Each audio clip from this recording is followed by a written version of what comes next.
sebelum kita melakukan coaching, saya akan memberikan pertanyaan kepada Bu Yulis ya. Baik Pak. Nah, pertama-tama saya akan mendiskusikan tentang rubrik penilaian kita pada hari ini. Ya Pak. Nah, pada coaching kita kali ini, coach dan coaching akan saya amati dan saya nilai dengan rubrik penilaian, yaitu apakah sudah sesuai dengan alur kita atau belum, dan bagaimana Ibu memberikan pertanyaan yang berbobot kepada coaching. Bagaimana coaching menanggapi pertanyaan dari coach. Baik, saya harapkan dalam proses percakapan nanti Ibu harus sesuaikan dengan prinsip dari seorang coach, yaitu kemitraan, proses kreatif dan memaksimalkan potensi. Dan tentunya Bu Yulis juga telah memiliki kompetensi dari coaching yang meliputi presensi atau kesadaran penuh, mendengarkan aktif dan mengajukan pertanyaan yang berbobot, yang tentunya dengan teknik asah. Pertanyaan pertama yang saya tanyakan kepada Bu Yulis yaitu, yang pertama, kompetensi coaching yang mana yang ingin dikembangkan? Baik Pak, kompetensi yang ingin saya kembangkan itu ada dua Pak, yaitu mendengarkan aktif dan mengajukan pertanyaan berbobot. Oh, jadi mengajukan pertanyaan yang berbobot. Yang kedua, kompetensi mana yang secara spesifik yang ingin diobservasi? Kompetensi yang spesifik yang ingin diobservasi yaitu mendengarkan aktif supaya saya bisa menggali potensi, kemudian coach saya dapat menemukan solusi yang tepat dari permasalahan yang coach alami. Oh, seperti itu ya Bu. Ya. Nah, jadi yang ketiga, indikator ketercapaian dan tujuan pengembangan yang diinginkan. Indikator keberhasilan yang ingin saya capai yaitu saya sebagai coach dapat menggunakan alur kita secara runtut. Terus yang kedua, saya dapat menggali ide-ide dari coach sendiri agar beliau dapat menemukan solusi atas permasalahan yang beliau temui.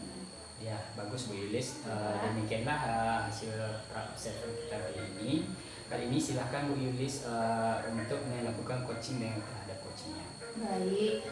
Baik Pak, terima kasih atas kesempatannya. Sama-sama Bu Yulis. Assalamualaikum Bu. Waalaikumsalam Bu Rina. Gimana kabarnya Bu? Alhamdulillah sehat. Ibu Rina apa kabar? Alhamdulillah sehat juga Bu. Oh iya, ada keperluan apa Ibu? Kira-kira ada yang bisa saya bantu?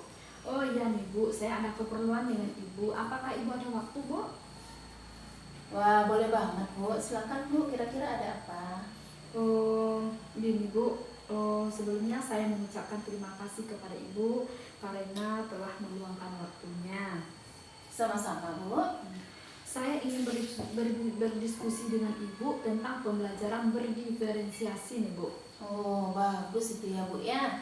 Menarik sekali topiknya. Apa nih Bu yang ingin Ibu eksplorasikan tentang strategi pembelajaran berdiferensiasi?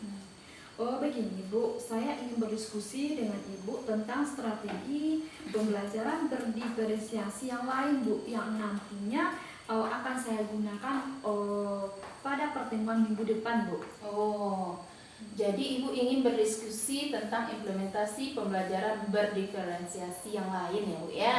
Iya Bu. Nah, kalau boleh tahu nih Bu, apa yang sudah Ibu implementasikan terkait dengan pembelajaran berdiferensiasi di kelas? Oh jadi begini Bu, kemarin saya telah memetakan kebutuhan murid Bu berdasarkan kesiapan belajarnya. Saya membagi murid saya menjadi 2 kelompok Bu. Yang pertama saya bagikan dengan menggunakan video pembelajaran, dan kelompok kedua saya menyuruh dengan demonstrasi Bu, praktek langsung begitu. Oh, jadi Ibu sudah memetakan kebutuhan siswa berdasarkan kesiapan belajar dan anak-anak semangat dalam hal ini. Nah, kira-kira apa nih perasaan Bu Rina setelah menghadapi situasi tersebut? Bahagia sekali Bu, murid pun mendapat manfaat berdasarkan refleksi yang telah saya lakukan setelah pembelajaran selesai. Ya, keren sekali ya Bu ya. Saya sangat mengapresiasi hal ini karena teman-teman guru sudah mulai mengimplementasikan hal ini, terutama Bu Rina yang sudah berbagi pengalaman dengan saya. Baiklah Bu Rina, menurut Bu Rina apa nih yang ingin dieksplorasikan lebih lanjut terkait dengan pembelajaran berdiferensiasi? Untuk pembelajaran berdiferensiasi, saya akan melakukan cara pendekatan yang berbeda, Bu, agar lebih bervariasi, yaitu dalam bentuk penilaian. Saya memberikan penilaian yang tingkat kesulitannya yang bervariasi, Bu, sesuai dengan kapasitas siswa. Ada soal kompleksitasnya yang tinggi, ada yang sedang, dan ada yang rendah, begitu, Bu. Jadi Ibu ingin menerapkan pembelajaran berdiferensiasi berdasarkan kemampuan kapasitas siswa. Ya. Nah, kira-kira ada pilihan lain nggak, Bu? Barangkali yang lebih baik? Saya mempunyai alternatif yang lain, Bu, untuk pembelajaran berdiferensiasi. Ini yakni pembelajaran berdiferensiasi yang sesuai dengan minat siswa. Jadi menurut saya untuk minat siswa itu sendiri suatu hal yang dapat memotivasi siswa untuk lebih aktif, Bu.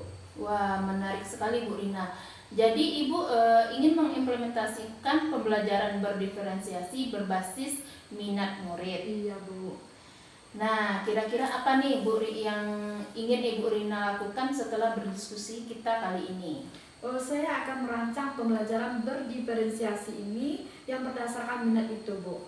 Dalam sebuah proyek, kemudian mencari hasil perkalian berdasarkan benda-benda konkret yang disukai siswa. Oh gitu, baiklah Bu. Jadi Ibu memberikan kebebasan kepada siswa berdasarkan minatnya ya Bu ya? Iya, Bu. Kira-kira apa yang harus Ibu persiapkan untuk melakukan hal tersebut?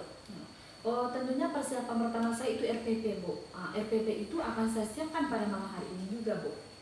Kira-kira siapa yang dapat membantu Ibu untuk mempersiapkan RPP Ibu agar lebih baik lagi? Saya akan berdiskusi dengan Ibu Nofrita, Bu, karena Ibu Nofrita ini sudah melakukan pembelajaran berdiferensiasi yang sesuai dengan minat ini, Bu. Baiklah, dari sesi diskusi kita hari ini, apa kira-kira yang Ibu dapatkan? Pertama, saya mengucapkan terima kasih atas diskusinya, karena saya sudah merasa lega, Bu. Saya sudah nampak jalan jelasnya, saya akan lebih bersemangat lagi, Bu. Wah, keren ya Bu Rina sudah memiliki gambaran yang jelas. Dan jangan lupa hubungi saya jika Ibu membutuhkan support. Ya, Bu, terima kasih, Bu. Baik, sama-sama. Nah, permisi dulu ya, Bu. Iya. Assalamualaikum. Waalaikumsalam. Assalamualaikum Bu Ilis. Waalaikumsalam Pak Erwin. Baik Bu Ilis, sudah melakukan proses coaching terhadap coachingnya. Iya Bu, iya Pak, alhamdulillah sudah Pak. Ya, baiklah. Saya ingin menanyakan beberapa hal apa yang sudah Ibu lakukan dalam percakapan coaching yang sudah menjadi indikator pencapaian dari proses coaching Ibu tadi. Di dalam proses coaching tadi, saya sudah menggunakan alur tirta, menanyakan tujuan, identifikasi, rencana aksi, dan tanggung jawab. Dan itu bisa menggali permasalahan yang dihadapi oleh Koci atau Bu Rina tadi dan menemukan solusi-solusinya. Ya, oke Bu. Saya sudah mengamati proses coaching Ibu tadi dengan Ibu Rina dan sudah berjalan dengan baik dan proses alurnya sudah sesuai dengan proses alur tirta. Dan Ibu sudah mengali dengan memberikan pertanyaan-pertanyaan kepada Ibu Rina sehingga Ibu Rina dapat menemukan solusinya. Dan coaching sudah sesuai dengan proses coachingnya. Pertanyaan terakhir ya Bu. Ya Pak. Kira-kira kompetensi apa lagi yang ingin dikembangkan? Kompetensi yang ingin saya kembangkan itu adalah memahami lagi proses tirta Pak, agar dapat melakukan proses coaching lebih baik lagi. Oke Bu. Baik, kalau begitu ya Bu, semoga kedepannya dapat melakukan coaching lebih baik lagi. Iya Pak. Ya, demikianlah observasi kita kali ini. Terima kasih ya Bu.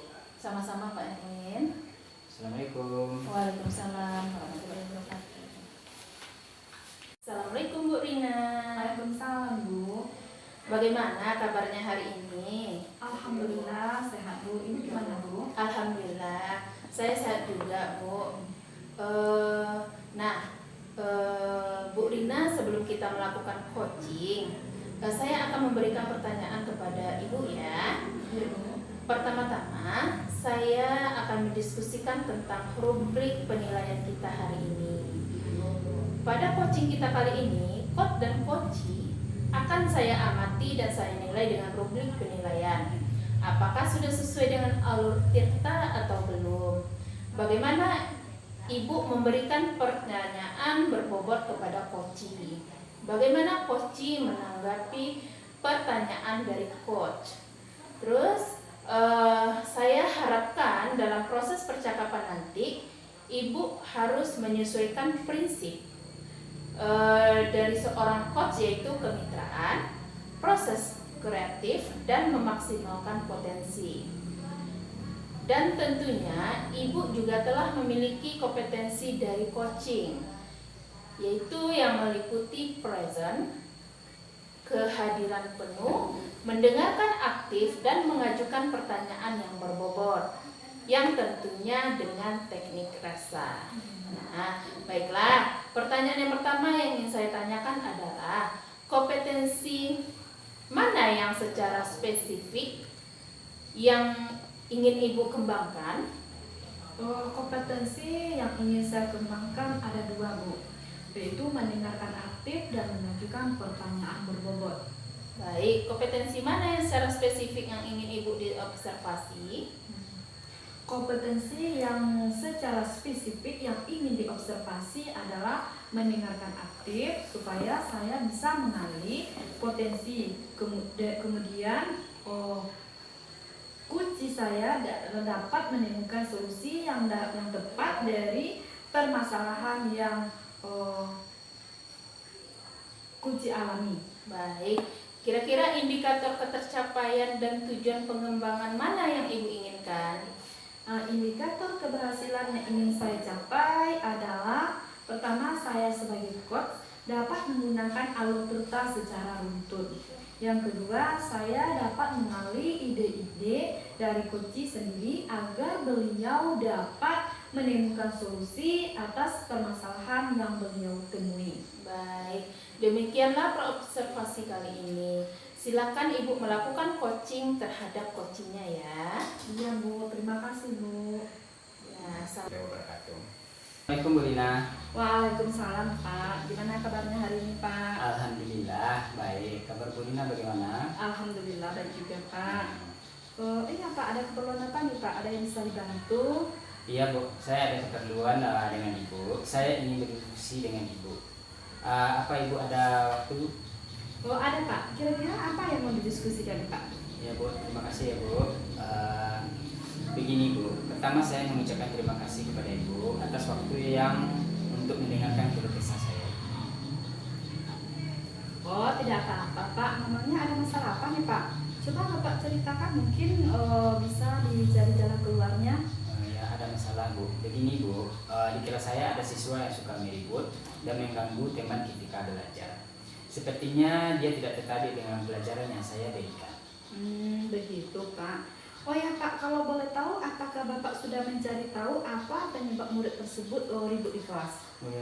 Sudah Bu, ada beberapa faktor yang menyebabkan murid fasih di kelas. Salah satunya karena bosan, mencari perhatian, dan kondisi kelas yang menyebabkan ada kesempatan untuk mengobrol. Oh gitu ya, Pak. Bagaimana kondisi belajarnya di rumah, Pak? Kondisi belajarnya di rumah, orang tua murid tersebut mengatakan bahwa ia sering bermain dan tidak suka belajar. Apa yang dapat Bapak lakukan untuk membantu murid tersebut agar lebih aktif di kelas? Saya melakukan beberapa taktik ya Bu. Saya telah mengatur tempat duduknya dan saya telah menggunakan metode belajar yang bervariasi. Siswa yang mulai berbuat gila seperti mengobrol, bercanda yang disebabkan oleh rasa jenuh pada saat guru mengajar. Oleh karena saya itu menerapkan metode pembelajaran yang bervariasi. Keren sekali, Pak. Mungkin dengan menggunakan metode yang bervariasi, siswa yang tadinya suka meribut atau mengganggu temannya jadi termotivasi untuk belajar ya, Pak ya? Iya. Kira-kira apa yang ingin Bapak lakukan lebih lanjut terkait masalah anak yang suka ribut di kelas tadi? Rencananya Bu, saya akan mengajak murid untuk berpartisipasi aktif dalam pembelajaran di kelas. Selain itu saya akan mengajak murid untuk turut serta dalam tugas kelompok bersama murid lain. Oh, jadi Pak Erwin ingin melakukan pendekatan terhadap siswa tersebut. Salah satunya dengan mengajak turut aktif dalam diskusi, begitu ya Pak ya. Kira-kira ada pilihan lain nggak Pak? Barangkali ada yang lebih baik. Ada Bu.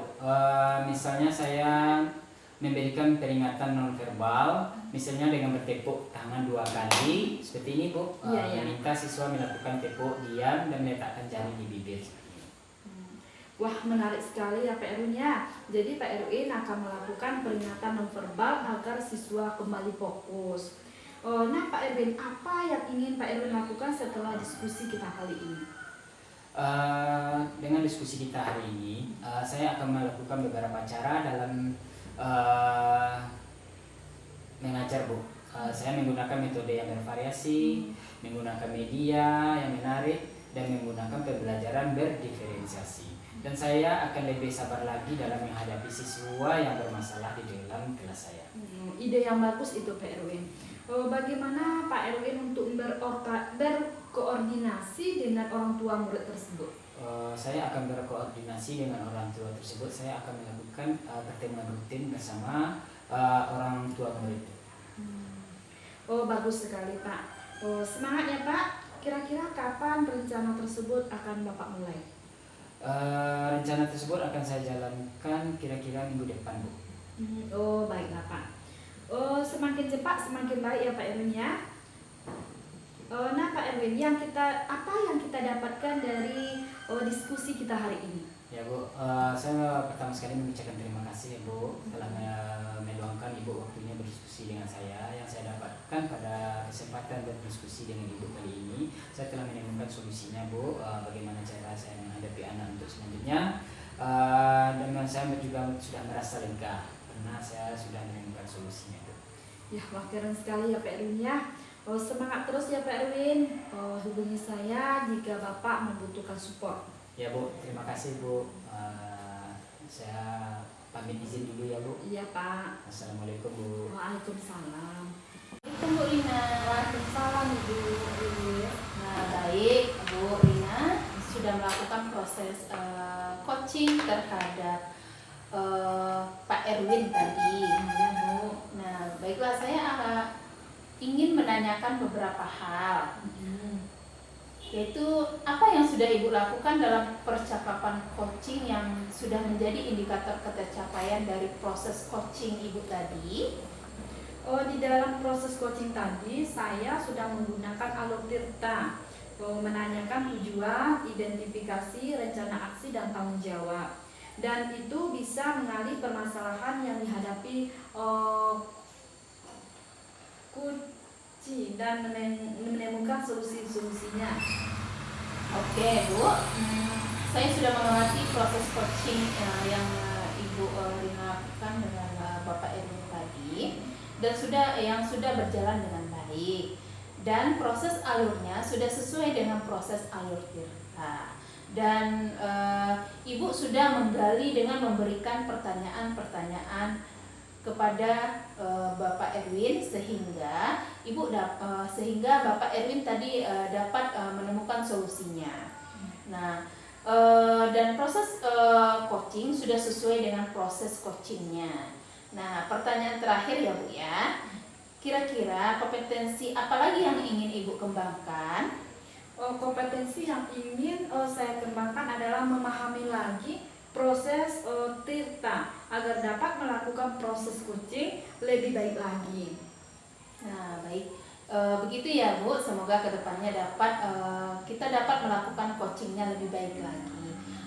Demikian observasi kita kali ini. Saya tutup dengan Assalamualaikum warahmatullahi wabarakatuh. Waalaikumsalam warahmatullahi wabarakatuh. Pak, Waalaikumsalam Bu. gimana kabarnya Pak? Alhamdulillah sehat. Ibu bagaimana kabarnya? Alhamdulillah sehat juga Pak.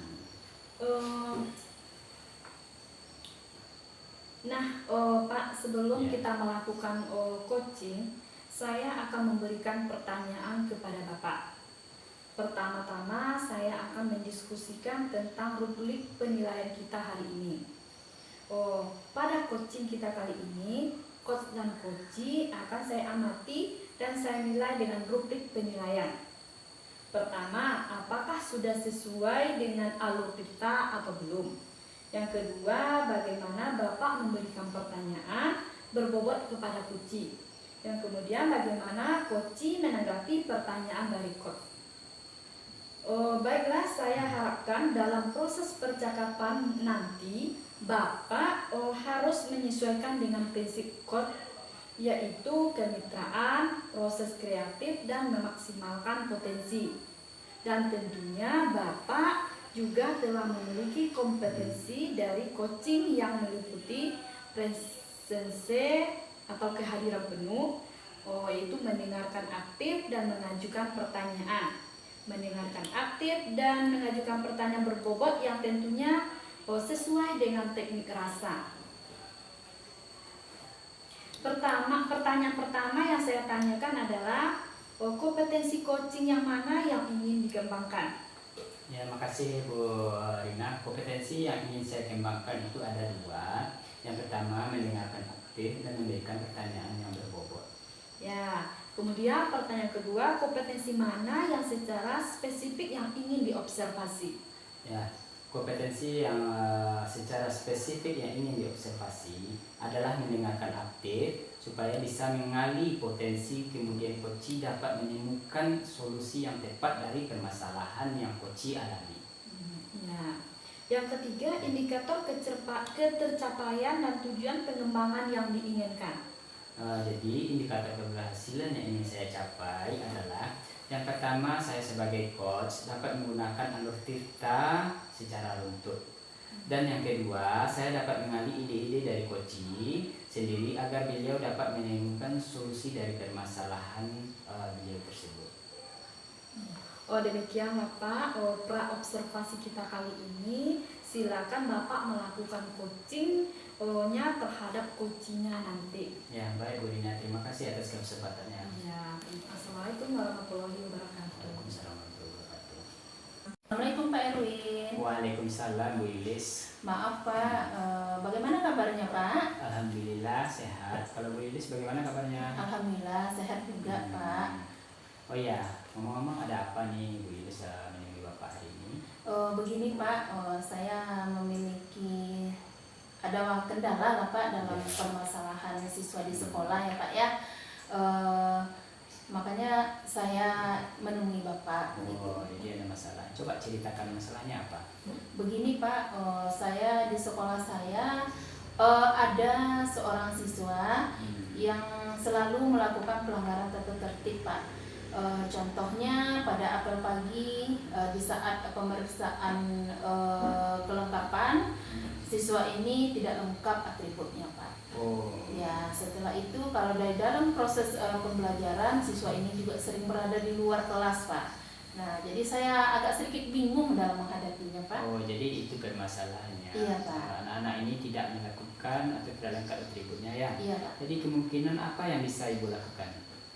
Saya sudah mencoba ya Pak ya, melakukan pendekatan kepada siswa tersebut, dan saya juga melakukan konseling secara pribadi kepada siswa tersebut Pak. Oh, seperti itu ya Bu. Iya Pak. Jadi dari skala 1 sampai 10 siswa Ibu pengennya di skala berapa? Yang saya inginkan Pak, skala perubahan pada siswa tersebut itu adalah mencapai angka 9. Sedangkan sekarang skalanya baru di angka 5 Pak. Oh, berarti skalanya masih di angka 5 ya Bu? Iya ya. Pak. Jadi apa metode kemungkinan yang akan Ibu lakukan? Metode yang akan saya lakukan Pak itu adalah lebih mendekatkan diri lagi kepada siswa tersebut Pak. Terus sering-sering melakukan konseling terhadap siswa tersebut, serta mungkin lebih memberikan pemahaman kepada siswa ini Pak. Oh, jadi siswa itu harus sering-sering diberikan konseling dan Iya, sering-sering diberikan pemahaman. Iya, Seperti itu betul. ya Bu Yulis. Iya Pak. Dan siapa yang bisa dapat membantu Ibu mencapai tujuan tersebut? Nah, yang dapat membantu, saya butuh dukungan dari kepala sekolah, dari teman-teman rekan sejawat di sekolah ya Pak ya. Terus peran serta orang tua ini yang sangat dibutuhkan sekali Pak. Ya, jadi Bu Yulis itu membutuhkan peran kepala sekolah, peran orang tua. Jadi Ya. berapa lama waktunya yang dibutuhkan untuk mencapai tujuan tersebut? Kira-kira waktu yang saya butuhkan itu adalah 3 atau sampai 4 minggu Pak. 3 sampai 4 minggu. Lama juga ya. Iya, Kapan bisa Ibu mulai? Ya karena memang proses perubahan pada siswa ini kan tidak instan ya Pak ya. Iya. Nah jadi saya ingin melakukan secepat mungkin Pak. Hari Kamis akan mulai saya lakukan Pak. Mudah-mudahan hari Kamis bisa Ibu melakukannya ya. Ya, Jadi komitmen apa yang bisa Ibu lakukan mencapai tujuan tersebut? Nah komitmen yang akan saya lakukan itu adalah Pak, tetap konsisten Pak untuk melakukan perubahan kepada siswa tersebut Pak. Jadi Ibu butuh konsisten ya Bu? Iya Pak. Nah jadi dukungan apa yang Ibu butuhkan untuk mencapai tujuan? Dukungan untuk mencapai tujuan ini yaitu mungkin pertama sekali itu adalah saya memang butuh melakukan konseling secara terus-menerus kepada siswa, dukungan dari kepala sekolah, terus dukungan dan pemahaman dari guru-guru dan rekan sejawat, terus peran besar dari orang tua Pak. Ya, oke Bu Yulis. Jadi apa yang bisa Ibu Yulis simpulkan dari pembicaraan kita hari ini? Nah baiklah, saya bisa menyimpulkan dari pertemuan kali ini itu adalah saya sudah mencoba melakukan pendekatan dan konseling, dan sekarang saya sudah timbul ide ya Pak ya. Artinya dari percakapan kita ini ada ide saya untuk meminta dukungan dari kepala sekolah, dari rekan guru dan orang tua Pak. Ya, bagus idenya Bu Yulis, minta sokongan dari kepala sekolah, dari orang tua. Mudah-mudahan semoga berhasil ya Bu Yulis. Amin, terima kasih ya Ya, Pak. sama-sama Bu. Jadi apa perasaan Bu Yulis setelah kita melakukan observer hari ini? Ya, setelah kegiatan kita kali ini, perasaan saya senang ya Pak ya, karena tadi saya agak bingung, sekarang sudah timbul ide dari percakapan kita ini. Alhamdulillah. Ya. Terima kasih ya Pak ya atas waktunya, dan maaf sudah mengganggu waktu Bapak. Assalamualaikum. Waalaikumsalam. Assalamualaikum Pak. Waalaikumsalam Bu. Baiklah Pak, Bapak tadi sudah melakukan proses coaching terhadap kuncinya. Iya Bu. Baiklah, saya ingin menanyakan beberapa hal. Apa yang sudah Bapak lakukan dalam percakapan coaching yang sudah menjadi indikator ketercapaian dari proses coaching yang Bapak lakukan tadi? Dalam proses coaching yang sudah saya lakukan tadi, saya sudah menggunakan alur tirta, menanyakan tujuan, mengidentifikasi, rencana aksi, dan tanggung jawab. Dan itu bisa mengalih permasalahan yang dihadapi coach dan menemukan solusi-solusinya. Oke Pak, Ya. Saya sudah mengamati proses coaching yang Bapak lakukan dengan coach Bapak tadi, dan sudah berjalan dengan baik, dan proses alurnya sudah sesuai dengan proses alur tirta. Dan Bapak sudah mengenali dengan memberikan pertanyaan-pertanyaan kepada Ibu Yulis tadi, sehingga Ibu Yulis dapat menemukan solusinya. Dan coaching sudah sesuai dengan proses coachingnya. Ini pertanyaan terakhir nih Pak. Oke Bu. Kira-kira kompetensi apa lagi yang ingin dikembangkan?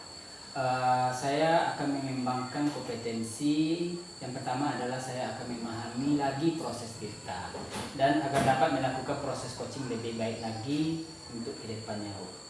Baiklah. Begitu ya Pak ya. Semoga kedepannya Bapak dapat melakukan coaching lebih baik lagi. Demikianlah Pak observasi kita kali ini. Saya tutup dengan Assalamualaikum warahmatullahi wabarakatuh. Waalaikumsalam warahmatullahi wabarakatuh.